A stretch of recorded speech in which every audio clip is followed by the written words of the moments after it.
Okay, welcome back everyone. Episode 6 of the F1 2019 career mode here. This is round Monaco, Circuit de Monaco as it says, here at the Principality. Here we got, of course we have failures. Oh great, and it's raining in the race. Yeah, Hassan made a step up, but obviously we are now tied up with Racing Point, which is good. But yeah, this should definitely be interesting, especially with the rain in the race. So yeah, I will see you in qualifying. So here we are then, first lap in Q1, going through Sandemont, turn 1. Just carry as much speed as you can, but don't turn in too early, don't turn in too late, get a good run. Now up the hill, I think this is turn 3, keep it tight to the wall so you can get a nice run through Casino Square. We didn't get the best run at all through there, it was okay. Now Mirabeau will turn 5 I think it is, and now Lowe's hairpin, slowest corner on the F1 calendar as of late.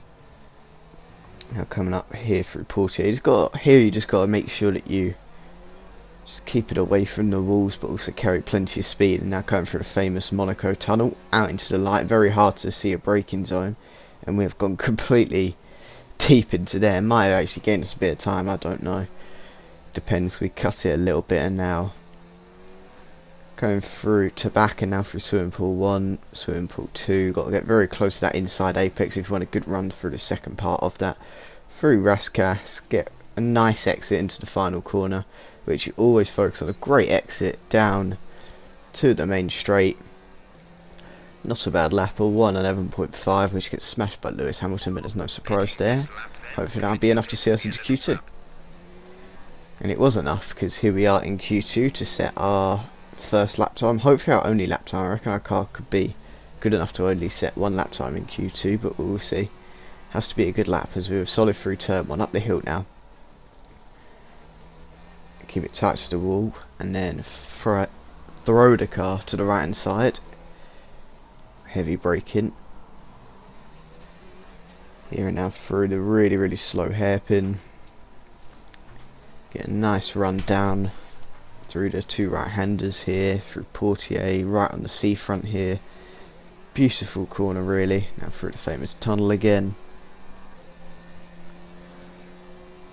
Let's try and pick up braking done a bit better this time. We've made a mess of that, but we've somehow made the corner without damage as well, because we made an absolute mess of that. And now coming through to back, all about carrying a lot of speed, but making sure we don't hit the walls through there.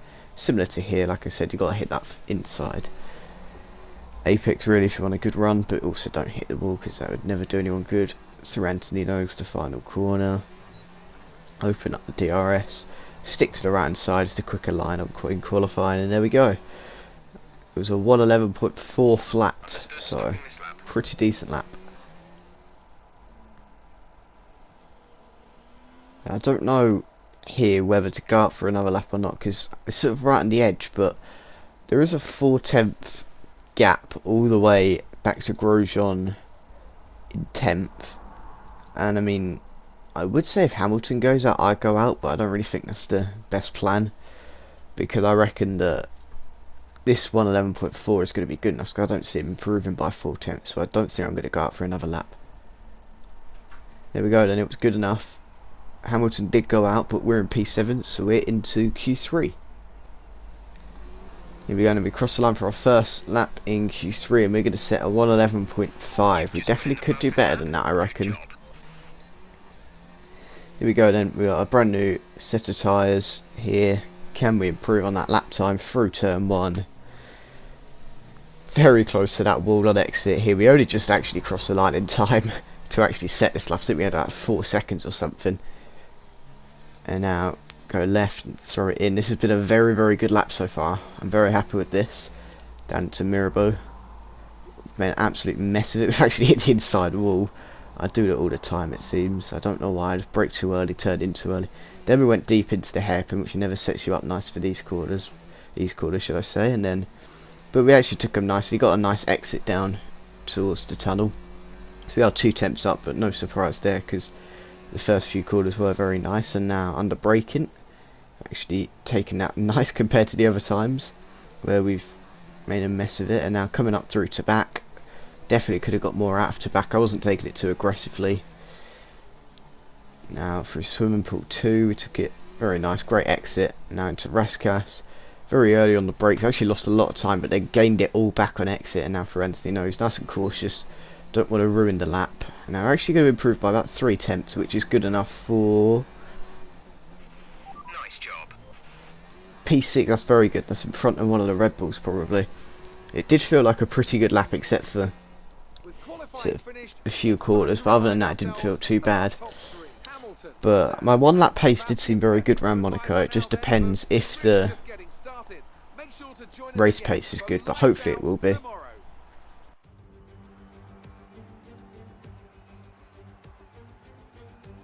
A proper road race, and in the true meaning of the word. That was how Mr. Monaco, the late great Graham Hill, once described this iconic event. The cars we drive have come a long way in the intervening half-century, but still we race on those same public roads beside the Mediterranean Sea. There's no victory more coveted than that of the Monaco Grand Prix. The prestigious Circuit de Monaco then. It's not all that dissimilar today to the layout that made its debut almost a century ago. It's 2 miles and 19 corners through the streets of Monte Carlo, and although the average lap speed of around 93 miles per hour is the lowest of the season, the tiny margins for error make it the natural habitat of the safety car. And as the drivers start thinking about getting a good start and how on earth to get through Saint-Devote in one piece, I have to wonder, Anthony Davidson, if we might be seeing a safety car or two today. Well, you wouldn't exactly bet against it, would you? Statistically, it is pretty common, of course. About 80% of all Monaco Grand Prix will have at least one safety car. And that's despite the incredible work of the marshals around here, who you'll often see lifting cars out of the way just under the yellow flag conditions. The teams will always plan for the worst case scenario though, and they'll be making sure various caution periods are built into their strategy models for the race. Let's run you through the driver grid order for today's exciting race. Lewis Hamilton lines up on pole position, and it's Valtteri Bottas that completes the front row. As we continue through the rest of the grid today, we have Vettel, Leclerc, Max Verstappen, Iceman, Albon, Magnussen, Ricciardo and Sergio Perez, Raikkonen, Sainz, Romain Grosjean and Kvyat, Hülkenberg, Stroll, Antonio Giovinazzi and Pierre Gasly. Russell and Robert Kubica takes the last spot on the grid. And with preparations almost complete, let's head down to the track.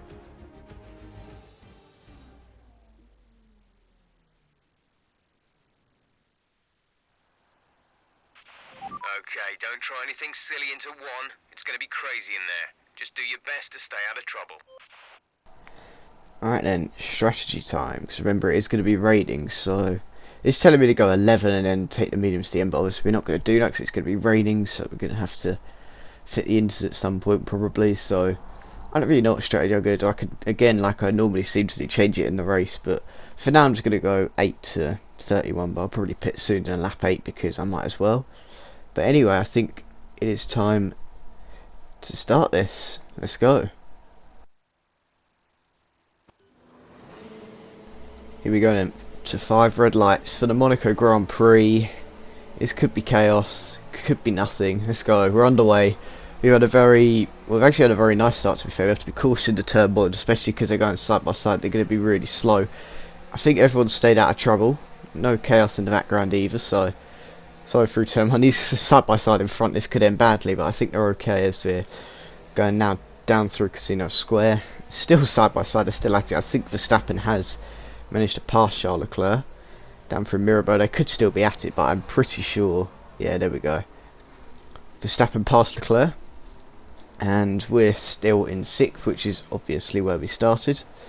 So nothing too special from our start, but it's got to build on it and keep these tyres. But again, I don't know how my race pace is going to be compared to my 1 lap pace, so we'll see. I'm normally a lot slower than their AI right at the start, and then obviously as I build through the race it get gradually quicker and quicker. But anyways, we're gonna go through Tobacco now, Swimming Pool, stay in P6, and I think Hamilton leads the way by an absolute mile. He's had a flight with a start, but yeah, through Rescas for the first time in this race. Been a very nice start so far, and hopefully we're building it. moving on now to lap 3, and we did say we are going to pit a little bit sooner, and here we go. Then we're going to take it nice and easy into the pits because it's a very slow pit lane here with only 37 mile an hour compared to the normal 50. I would say normal, to be fair. And now into the pits all on our own. Nice stop from the McLaren team, 2.3 seconds, and now coming out of the pits, hopefully we can pull off some kind of undercut on a lot of the cars in front, because the tyre wear isn't too much of an issue around Monaco, never has been. And now a few laps later, we got the Williams of Kubica right in front of us. We're actually going to just send it on him. We've caught up to him quite quickly, and we've decided to go for an opportunistic move. That's a very nice move around the outside of turn 4 there, and that's very, very nice. And we're up into 19th, but obviously people haven't pitted, so we're not actually in 19th. It's just where it says we are. Now, one lap later, we're going to try and do exactly what we just did to Kubica, to the other Williams of George Russell here. But this time we're going to go down the inside of Mirabeau. He's giving us a squeeze, and we're going to just squeeze him out because he gives us a squeeze, so we might as well give him a squeeze. And that gets us to position up into P18 with Gasly in front. Very nice. We'll be going on lap 11, accelerating forward a few laps. If I reckon that if Max Verstappen didn't have to come out of the pits right then, we would be able to get past Gasly. But because he come out, I couldn't go on that line, and then he was just in the way. That meant I couldn't go down the inside of Gasly, so that's a shame. So it keeps us also behind Verstappen, because we would have probably been in front of him, I think. As, well, all aboard the choo-choo train, I guess. And as I said, all aboard the choo-choo train. It is all aboard the choo-choo train. A few laps later, it's just the typical Monaco train. We have the slower cars holding up the quicker cars here. Through the tunnel on lap 15. Charles Leclerc is all over the back of us here. We actually didn't have the best run in that. That's the Ferrari of Sebastian Vettel in the wall. Must have made contact with one of the cars in front of him and has spun into the wall here. That is disastrous for his race, and that could change things a bit. Oh, it's a safety car. The safety car is out. Well, that's going to change things a lot in this race. Now then, at the end of the safety car then, 2 laps behind the safety car, I think, something like that.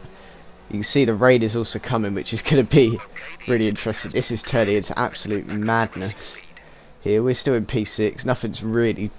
Well, when I say we're still in P6, we've moved up a few positions because people have pitted.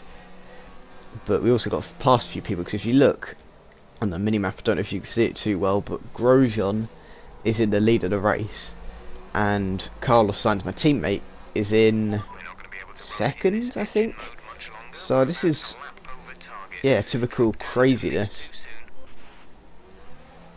Now, on to lap 20 now. This is getting very bad, and we're going to dive on into the pits. Everyone else is staying out, but I think, well, I will call it a gamble, but I don't really think it is, because it just seems like a no-brainer to come into the pits, because there seem like this amount of standing water getting worse and worse. And I just feel like this is just going to be the best option.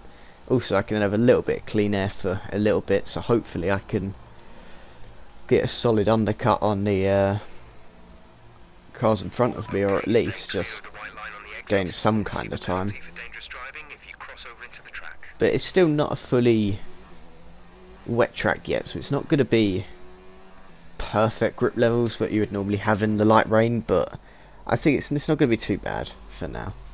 So we'll see what happens down through Casino Square. It doesn't feel too bad thus far, because it's obviously getting worse and worse as we progress, which makes it better and better, I guess. But yeah, at the moment it all seems fine. And now coming to the end of lap 21, we have got a few cars in the pits. Didn't really affect us too much. It's just a racing point of Lance Stroll was the nearest to us.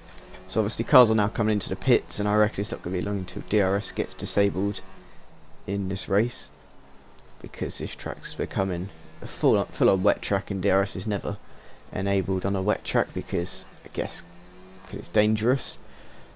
Could it obviously reduces drag, which means you have less grip, and obviously if you're sliding around then you're more likely to spin, have a high speed crash. Is very dangerous. But there we go, DRS has been disabled. We're catching the Williams of Russell in front of us.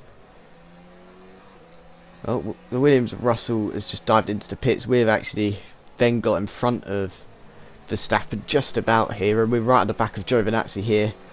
We need to get past him really, because otherwise we're going to just be backed up, because he's still on the medium tyres. We're going to send it here. We've just absolutely launched it up his inside. That is a fantastic move on him here.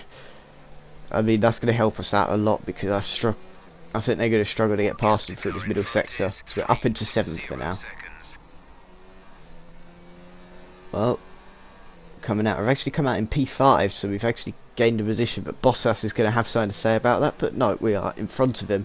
We gained a lot of time on him. Carlos Sainz is down to P3 now. I think he lost some time in the pits to Hamilton. Hamilton right on the back of Grosjean, but for now, Grosjean leads Hamilton down into 2nd. My teammate in P3, Leclerc P4, and P5. So again, a very weird order, mostly because of the rain, but oh well, it's all good really. We're in P5, that's all that matters. We're one place up from our qualifying, and we're ahead of a Mercedes. What more could you really ask for? Now, moving on to lap 28, we only have 11 laps to go. Jeff says we won't be making another pit stop, but we'll see about that, because they have told me over the radio multiple times that the rain is probably going to end up stopping with a few laps to go, so we probably have to pit for another pair of slicks, because I think it's going to dry out a lot quicker than the Chinese Grand Prix. If you remember back to them when we did a few laps on a dry track with wet tyres, but I think this is more going to be like fully dry, because we're going to have 5 or 6 laps more than sort of 1 or 2. But anyway, nothing's really changed. And now a lap later, it's going through this final sector where there's so much spray you really struggle to see through here. It actually takes a lot of focus to keep it out the walls and keep the grip up through here, because of the spray. Just a lot of spray, not much grip, but so far so good for us here. We're just trying to take it easier but also be fairly aggressive here. We've actually had a good run, but as you can see we are running a very worn engine in this race, because I'm not too bothered about making overtakes, because I know it's not probably going to happen. The only overtakes I've made have been on much slower cars than this McLaren, who have been on much slower tyres than this McLaren, and it's just almost been really easy to make the overtakes, whereas I don't think I'm going to be overtaking Leclerc unless I have one of the best exits of my life and he gets one of the worst exits of my life, because well, that Ferrari engine is a lot better than McLaren engine, and it's Monaco, and obviously Monaco is a track that is very hard to overtake. As we're going to go through Lowe's hairpin now, through Portier here. It's actually been a very nice lap. We stuck to the back of Leclerc. Jeff's now talking about moving on to different tyres. We've actually hit the inside wall of the tunnel. I don't know how we've managed that. But Jeff's going on about changing tyres. So obviously he's not saying to change tyres yet. He's saying we haven't got course to, but he said we possibly could. And look at the spray here coming through to back. You just can't see a thing, pretty much. All you can see is the little beeping light of that Ferrari. So we end up actually cutting that a little bit, so we could have overtaken it maybe around the outside, but because we did cut the corner before, we're just going to let him stay in front of us, because obviously you don't really want to be making overtakes by completely cutting corners. It's just not how it should work. And it's anyway still in P5. This is kind of a trade at this point, but everyone's sort of separated by a similar gap, well, except for Sainz, who is an absolute world away from Lewis Hamilton it seems. But Hamilton's still not got past Grosjean. I mean, it is very difficult to pass in Monaco, especially in the wet, as I'm seeing here.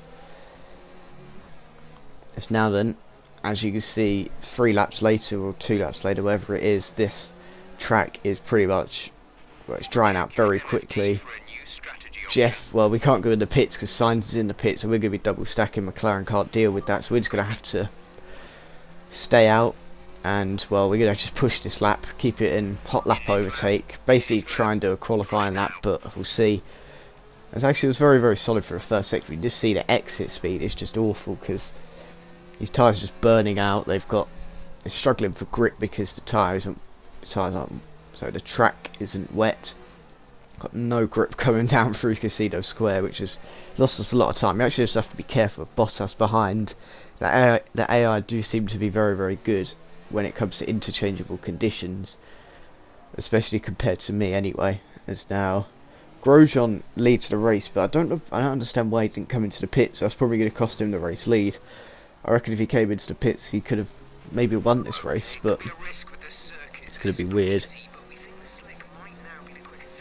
Jeff's now telling me loads of stuff I don't care about.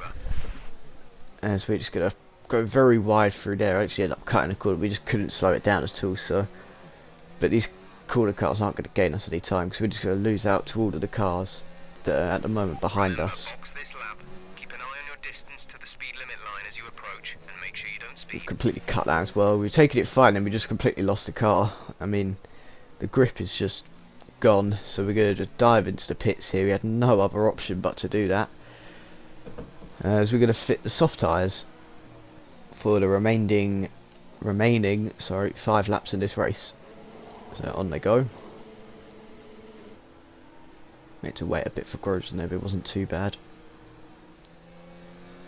And now, well, we come out in P6. So we only lost 1 position, and that was to Alex Albon. So it wasn't as disastrous as I thought it would have been. But I don't really see the positions changing too much here. For me anyway, maybe for other people, we've gone very wide through the hairpin. It's still quite wet, the hairpin, because obviously it's a lot slower, so the cars don't get the water cleared off the racing line as easily as they do through other corners. Now advancing on to lap 38, and Carlos Sainz was leading the race. He's now been overtaken by Hamilton, so Hamilton must have pulled off a worldie of a move, as we've made an absolute mess of that. Is Bottas going to be able to get us? No, it's not a long enough straight down into turn 4, and now, well, Sainz isn't going to be able to keep up with that Mercedes, so Hamilton's probably going to cruise off into the distance and win the race. He might be able to keep the Ferrari behind. We've only got 1 more lap to go. I'm not going to change position. I think I'm going to finish, I think, P6, but yeah, very weird race. And here we go then, through Raskas for the final time. Been a pretty mad race really, like a lot of chaos really. We had the safety car, we had the rain, we had the 3 pit stops or whatever, but anyway, good race in the end. P6 to P6, not too much wrong with that in my opinion. Yet another historic win under their belts. Well done to the team at Mercedes. Anthony Davidson, what helped them deliver this result, do you think? Well, I honestly feel it was down to the driver and car today. I mean, we can talk driver skill all day, but if you don't have a solid team to back that, you're never going to get anywhere. When you hit that sweet spot of having both an excellent driver and an incredible car, that's when you see results like those we witnessed today. Mercedes are on top form once again after an excellent race weekend. It's great to see them up on that podium once again.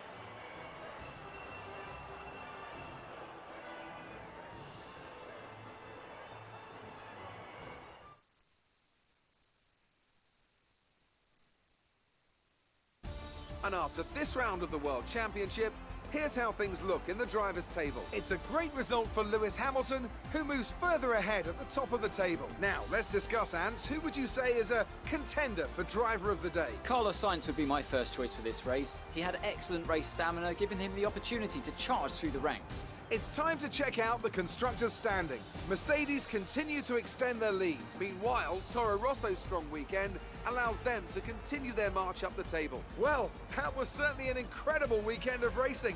Be sure to join myself and Ant for more exciting Formula One action soon.